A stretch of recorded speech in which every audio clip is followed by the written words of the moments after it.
नमस्कार दोस्तों, मैं हूं जितेंद्र मीना और आप सभी का स्वागत करता हूं मेरे यूट्यूब चैनल डिजिटल इंग्लिश में। दोस्तों, जैसा कि कल मैंने आपको पढ़ाया था पार्ट ऑफ स्पीच के तहत आइडेंटिफिकेशन ऑफ नाउन, और आज मैं उसका दूसरा पार्ट लेकर आया हूं। जिन स्टूडेंट्स ने कल का लेक्चर नहीं देखा है, कृपया वो कल के लेक्चर को देख ले एक बार, उसके बाद में आपके ये समझ में आ जाएगा, क्योंकि ये थोड़ा एडवांस है। दोस्तों, फिर भी मैं आपको रिमाइंड करा देता हूँ। मैंने कल बताया था आपको, एक तो नाउन की सिंपल डेफिनेशन बताई थी, जैसे कि कोई पर्सन, कोई थिंग्स, कोई प्लेस, ये सब नाउन होते हैं।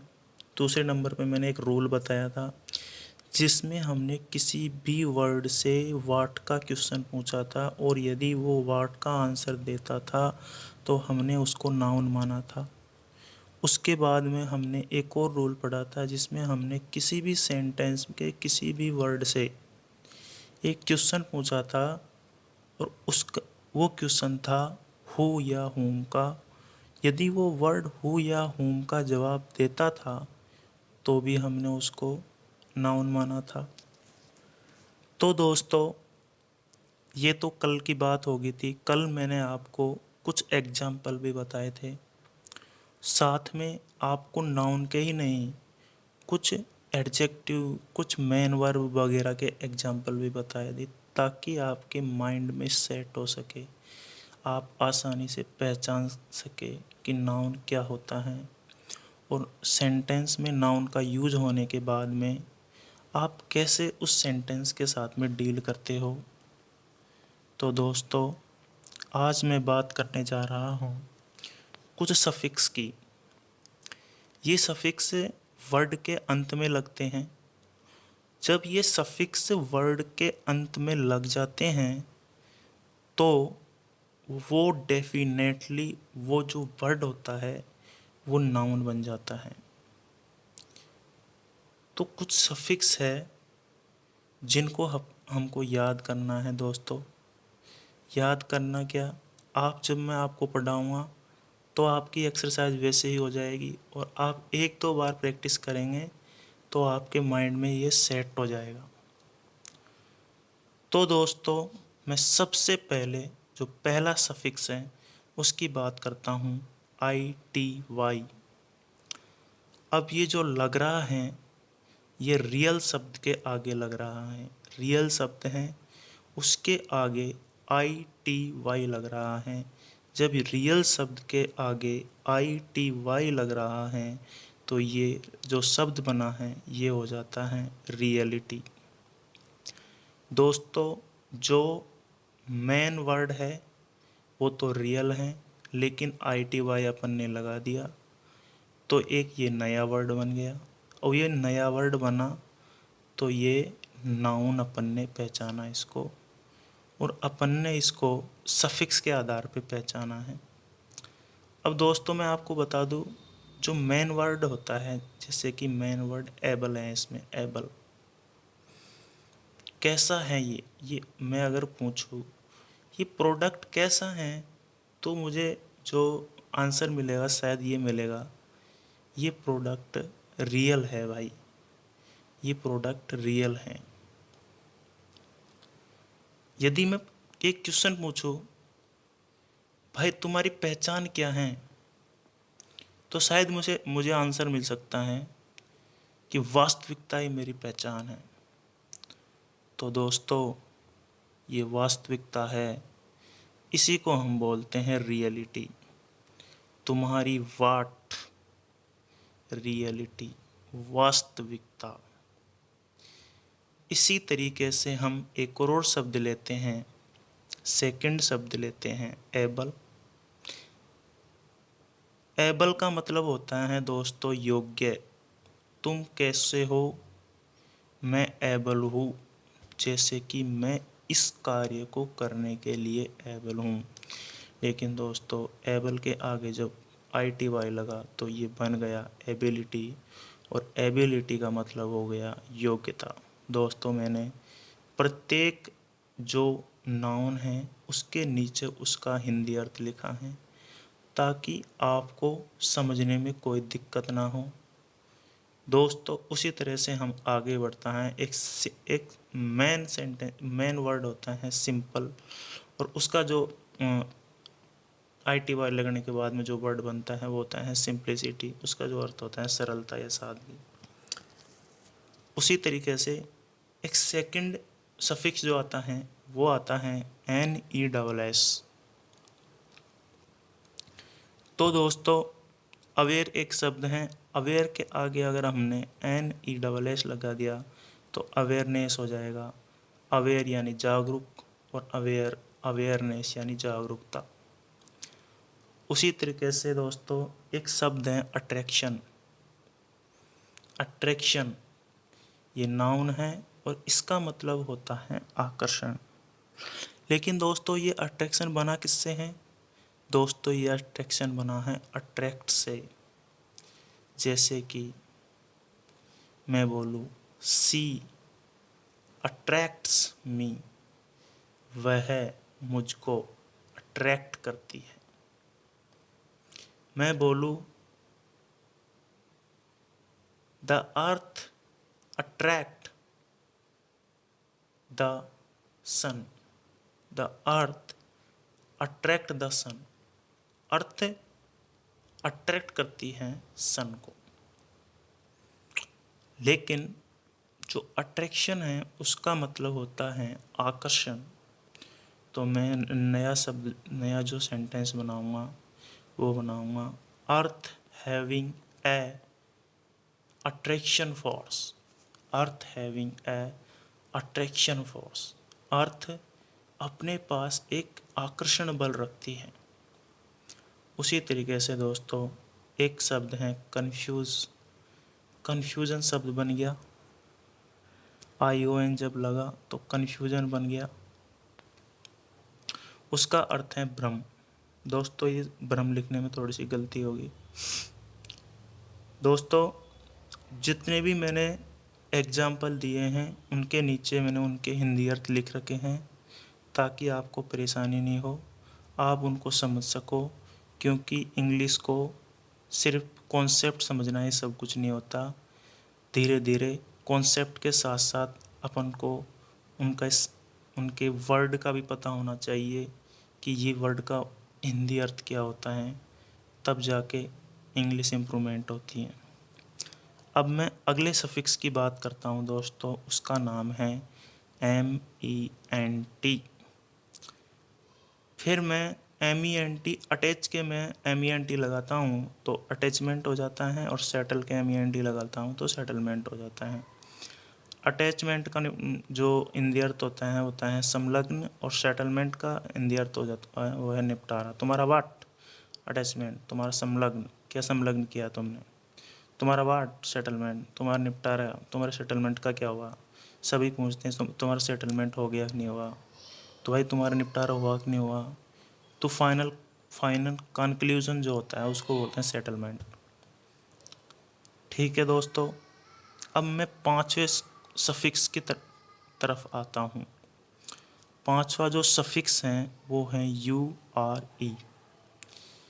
तो जब हम इसके वर्ड देखते हैं तो पहला है नेचर, दूसरा है कल्चर, और तीसरा है फ्यूचर।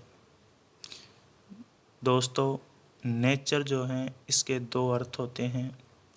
यदि ये नाउन है तो इसका अर्थ प्रकृति होता है, और यदि ये एडजेक्टिव है तो इसका मतलब स्वभाव भी होता है। लेकिन दोस्तों यहाँ पर हम नाउन की बात कर रहे हैं, इस वजह से नेचर का अर्थ प्रकृति होगा, कल्चर का मतलब संस्कृति होगा, फ्यूचर का मतलब भविष्य होगा। और दोस्तों जो मैंने कॉन्सेप्ट आपको समझाया था उस कॉन्सेप्ट को तो आप बिना बताए लागू करते रहा करो। जैसे मैंने अभी कल्चर नेचर बोला, तुम्हारा वाट नेचर तुम्हारी प्रकृति, तुम्हारा वाट कल्चर तुम्हारी संस्कृति, तुम्हारा वाट फ्यूचर तुम्हारा भविष्य। तो वाट का तो तुम्हें क्वेश्चन पूछना ही पड़ेगा। ये वर्ड का भी जवाब देते हैं ये क्वेश्चन, लेकिन कुछ हमने सफिक्स तय कर दिए हैं ताकि आपको आसानी रहे और ज़्यादा आसानी रहे नाउन को पहचानने में, और इजी वे में आप नाउन को पहचान लो, और पहचानने के बाद में आप किसी भी सेंटेंस को आगे उसका प्रयोग करके उस सेंटेंस को के साथ न्याय कर सको। दोस्तों, अगला जो सफिक्स हैं वो हैं ER। तो दोस्तों, ER से जो सब वर्ड बन रहा है वो है टीचर, ड्राइवर और बॉलर। टीच शब्द से बना है टीचर, और ड्राइव शब्द से बना है ड्राइवर, बोल शब्द से बना है बॉलर। टीचर का मतलब होता है शिक्षक, ड्राइवर का मतलब होता है चालक, और बॉलर का मतलब होता है गेंदबाज। ये सफिक्स हैं, आप इजी वे में इनको ध्यान रख सकते हो। दोस्तों, एक सफिक्स और आता है SHIP, शिप। और ये जो शिप है ये अक्सर इंग्लिश में अक्सर देखा जाता है, बहुत ज़्यादा देखा जाता है। तुम्हारा वाट, तुम्हारा क्या, तुम्हारा रिलेशनशिप कैसा चल रहा है, तुम्हारा रिलेशनशिप, तुम्हारा रिलेशन कैसा है, तुम्हारा रिलेशन क्या है, तुम्हारा रिलेशनशिप कैसा है। तो रिलेशनशिप, तो अगर शिप लग गया तो ये तो नाउन हो जाएगा, और इसका मतलब हो जाएगा संबंध। और फ्रेंड यानी मित्र होता है, लेकिन अगर फ्रेंडशिप हो जाएगा तो उसका अर्थ हो जाएगा मित्रता, या फिर हम उसको ये भी बोल देते हैं दोस्ती। ये सिमिलर वर्ड है दोनों। आगे दोस्तों एक शब्द होता है पार्टनर, और पार्टनर का अगर अब हम SHIP लगाएंगे तो वो हो जाएगा पार्टनरशिप, जिसका अर्थ होता है साझेदारी। ये सब नाउन है दोस्तों। आगे और लास्ट सफिक्स जो आपको मैं बताने वाला हूँ वो है C, कॉन्फिडेंस। कॉन्फिडेंस का जो हिंदी में अर्थ होता है वो होता है आत्मविश्वास। और साइलेंस, साइलेंस का मतलब होता है मौन या चुप्पी। तुम्हारा वाट मैंने कल भी बताया था दोस्तों, तो वाट का क्वेश्चन मैंने कॉन्फिडेंस से कल भी पूछा था, तो कल भी कॉन्फिडेंस ने उत्तर वाट का आंसर दिया था। तुम्हारा वाट मेरा कॉन्फिडेंस, मेरा आत्मविश्वास। तो दोस्तों, इसको नाउन मैंने करार दिया था। उसी तरह से आज मैं एक और वर्ड बताने वाला हूँ, तुम्हारा वाट। तुम कैसे हो, मैं साइलेंट हूँ, लेकिन तुम्हारा वाट मेरा साइलेंस। साइलेंस का मतलब होता है तुम्हारी चुप्पी, तुम एकदम शांत हो, मौन अवस्था में हो, तो आप साइलेंस कहलाएंगे। दोस्तों, अब आपको मैं एक एग्जाम्पल की हेल्प से ये बताने वाला हूँ कि दोस्तों,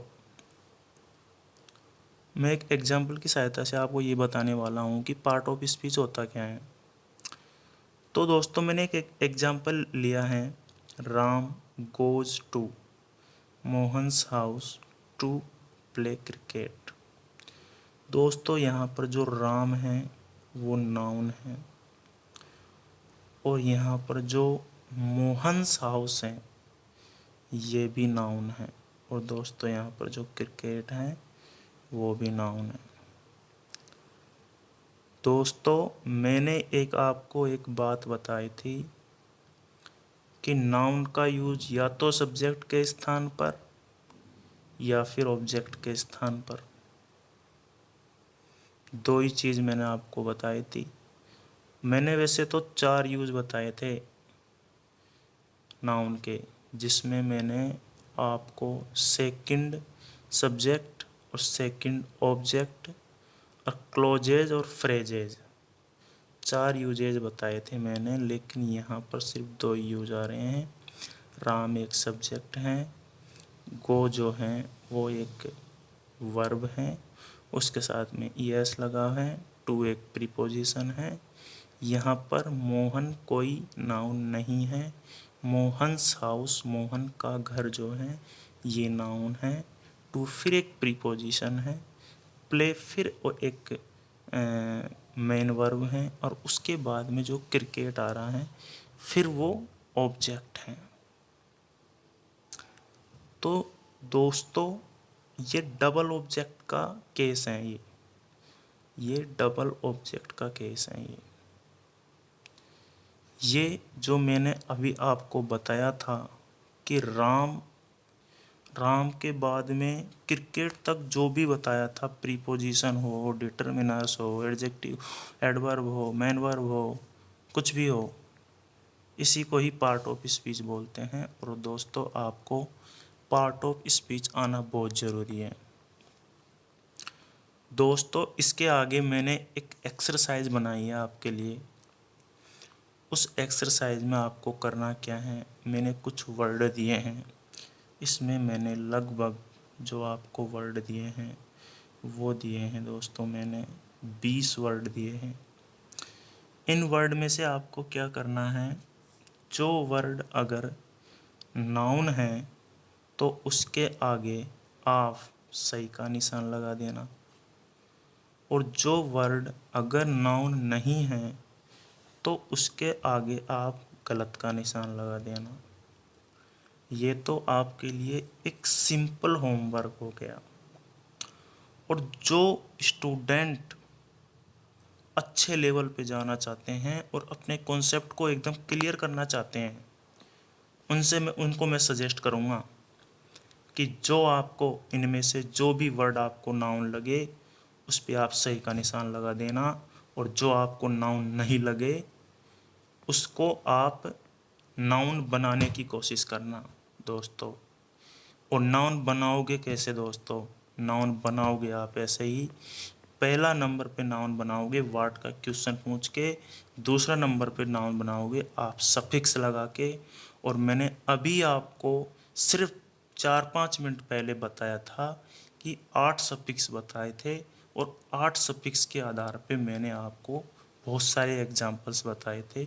उन एग्जाम्पल्स को आप ION लगा के, ITY लगा के, MENT लगा के, C लगा के, कुछ भी लगा के आप सेंस करो पहले वर्ड को आप पहले आप वर्ड को सेंस करना है।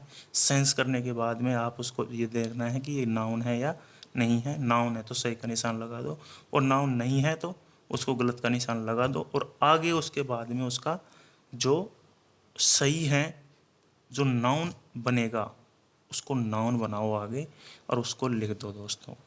ये आपका होमवर्क है।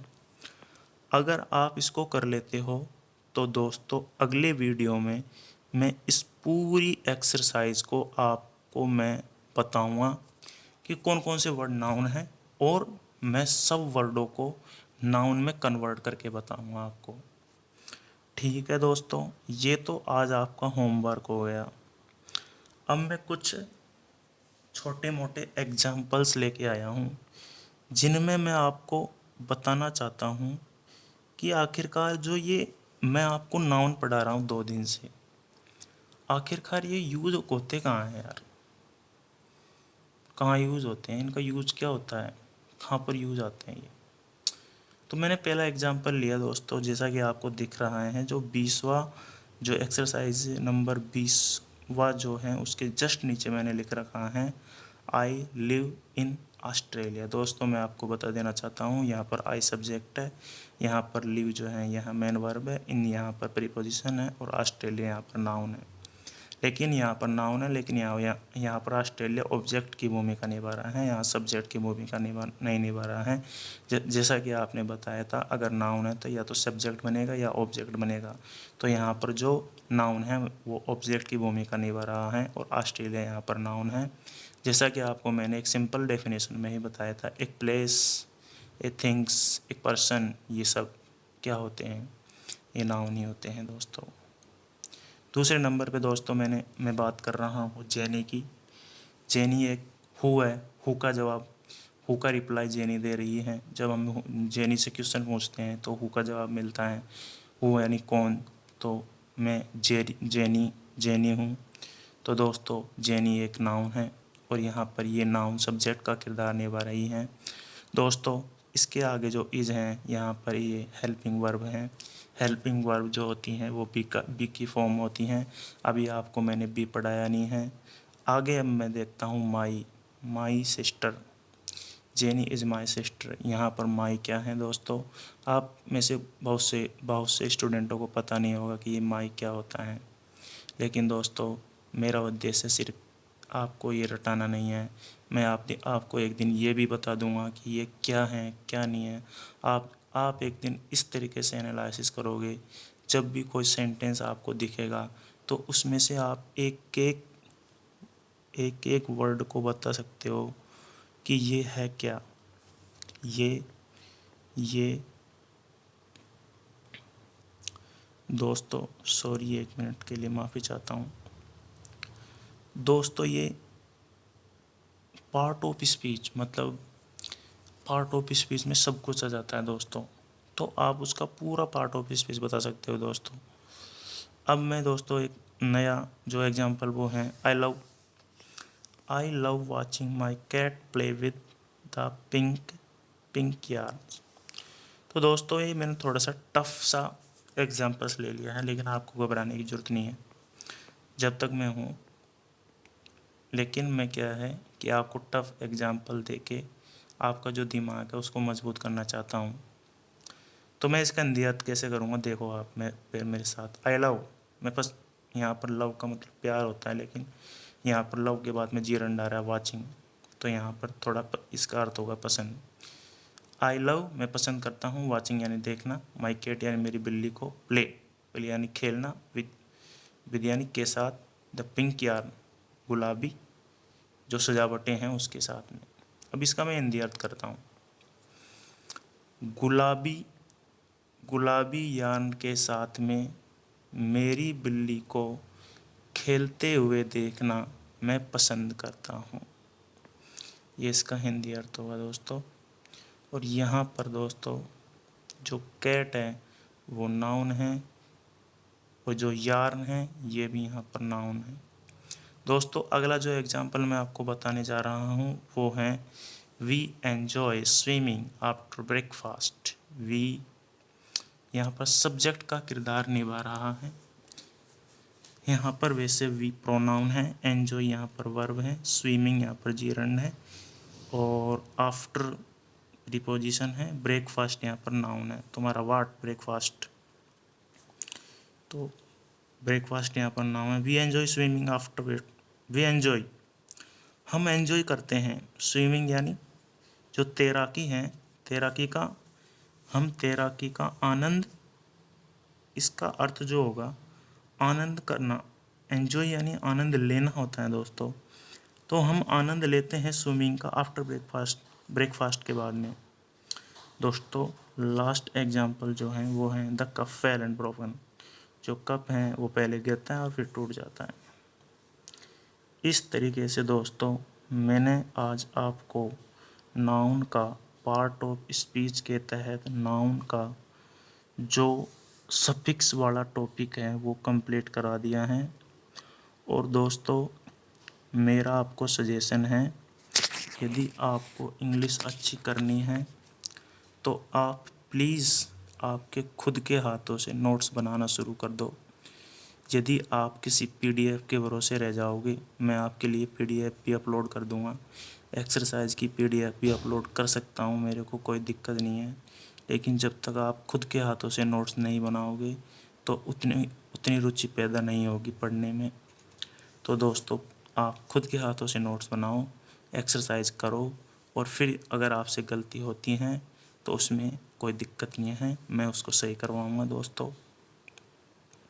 और दोस्तों मैं जो आपसे बात कहना चाहता हूँ वो ये है कि प्लीज़ अगर आपको मेरे वीडियोज़ में मेरी जो स्टडी है उसमें या मेरी जो टीचिंग है उसमें कोई प्रॉब्लम क्रिएट होती है, आपको लगता है कि मैं गलत हूँ, तो आप प्लीज़ उसको कमेंट लिख सकते हैं ताकि मैं मेरी गलतियाँ सुधार सकूँ, और गलतियाँ सुधार के मैं और भी अच्छा आपको नॉलेज दे सकूँ। मैं पूरी कोशिश करूँगा मेरा बेस्ट देने की। तो दोस्तों इसी के साथ में मैं आपसे इस लेक्चर को यहीं समाप्त करता हूँ। और दोस्तों, मैं आपसे निवेदन करता हूँ, यदि आपको मेरा पढ़ाने का तरीका अच्छा लगा हो या फिर लग रहा हो या आपने पिछला लेक्चर नहीं देखा है, तो आप एक बार देख लें। देखने के बाद में यदि आपको अच्छा लगता है तो मैं पूरी श्योरिटी के साथ में बोल रहा हूँ, मैं पूरा इंग्लिश का कोर्स करवाऊँगा। अभी तो मैं छोटे छोटे वीडियो डाल रहा हूँ, लेकिन आगे मैं बड़े वीडियो डालूँगा और वीडियोज़ में आपका मैं काफ़ी कोर्स करवाऊँगा।